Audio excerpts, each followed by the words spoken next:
Assalamualaikum warahmatullahi wabarakatuh. Masya Allah, tabarakallah. Ibu izin buat vlog ya, iseng-iseng. Ibu lihat-lihat di internet itu ada Q&A, tapi ibu mau versi yang pelajaran sekolah gitu temanya gitu ya. Baik, ibu sebelum ini ya, ibu udah nyiapin pertanyaan, question. Jadi nanti ibu panggil siswi ibu, si Nabil, buat menjawab answer kan, question and answer.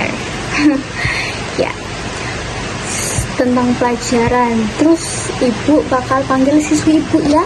Ibu panggil dulu. Nabil. Nama panggilannya Nabil. Nama aslinya Nabila Putri. Nabil, ini ibu udah buat pertanyaan ya. Kamu jawab ya. Ini sesuai pendapat kamu aja, yang kamu pahami di sekolah. Terus ibu nggak ngejudge kok ya. Bicara aja. Ibu mau ngetes kamu aja ya. Soal pertama ya. Perbedaan pertumbuhan dan perkembangan itu apa, nak? Ya Bu, permisi. Boleh tunggu saya dikasih pertanyaan. Mumpung di luar masih hujan, terus saya nggak ada kerjaan. Jadi saya mau menjawab Q&A, question and answer.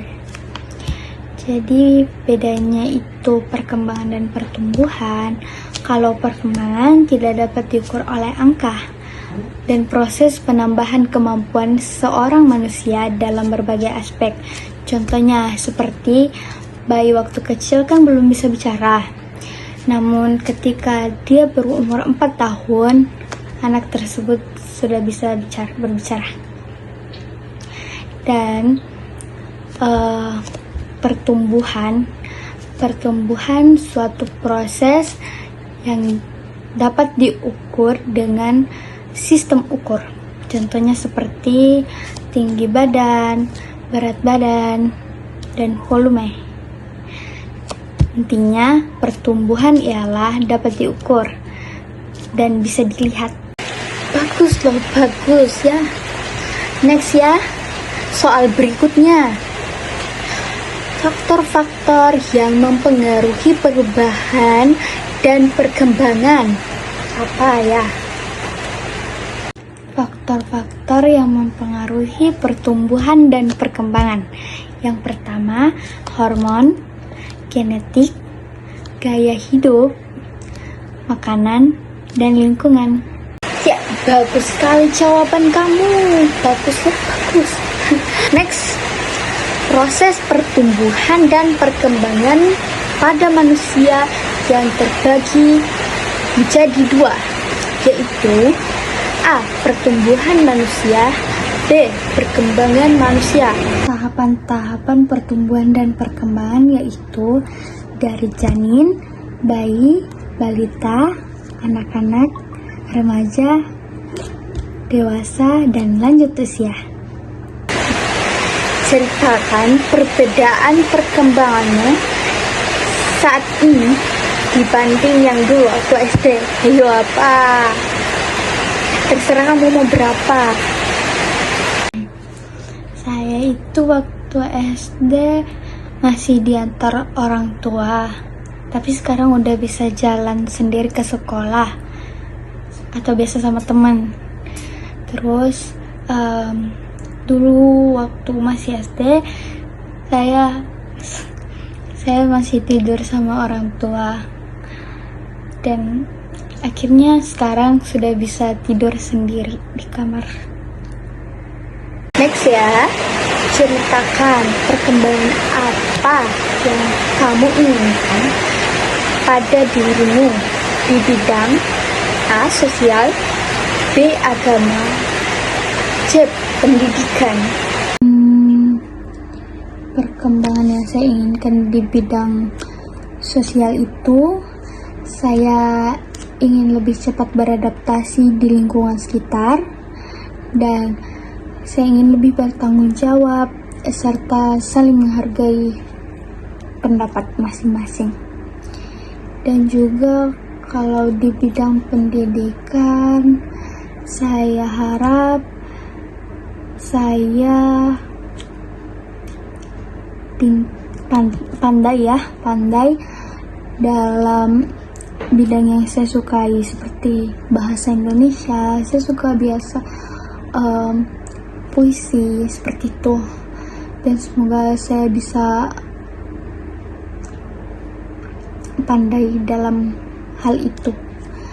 Dan untuk di agama, semoga saya bisa, yang saya inginkan, saya bisa belajar benar-benar arti toleransi dan saling menghargai satu sama lain agar tidak terjadinya perpecahan.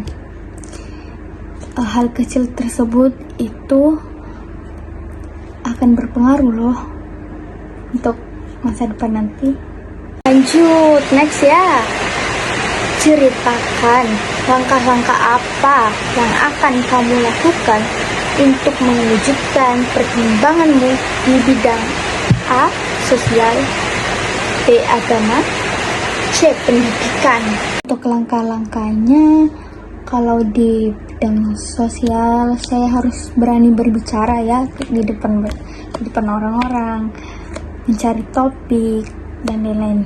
Terus kalau di bidang agama, saya itu harus tidak membeda-bedakan. Jadi kalau di sekolah mungkin fisiknya beda, agamanya beda, rasnya beda, tapi kita sama-sama tetap merangkul.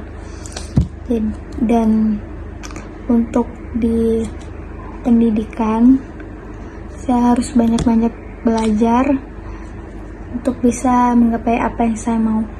Next, tuliskan refleksi untuk guru IPA. Guru IPA Pak Syarudin ya. Pak Syarudin, izin ya Pak.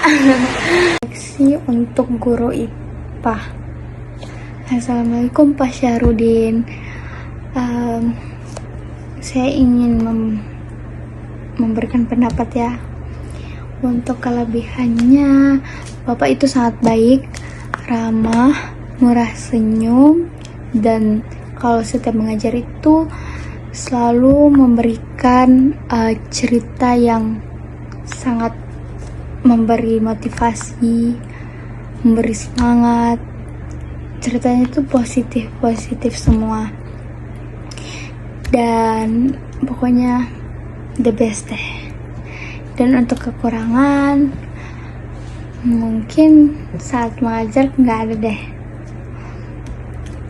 Oke, bagus Pak. Nah, yang ini, tuliskan refleksi untuk sekolahmu. Refleksi kelebihan dan kekurangan sekolah. Kelebihannya itu guru-gurunya sangat baik, ramah, terus kalau mengajar itu kita mudah paham. Dan untuk kekurangan mungkin pada lingkungannya, karena biasa terdapat banyak sampah yang berkeliaran. Tuliskan refleksi untuk negerimu, Indonesia. Ya, Masya Allah. Untuk kelebihan itu, masyarakat Indonesia itu sangat kompak, gotong royong, saling membantu gitu. Dan untuk kekurangannya itu selalu melibatkan standar kecantikan, kegantengan, pokoknya kecakapan. Mungkin kurang ditoleransi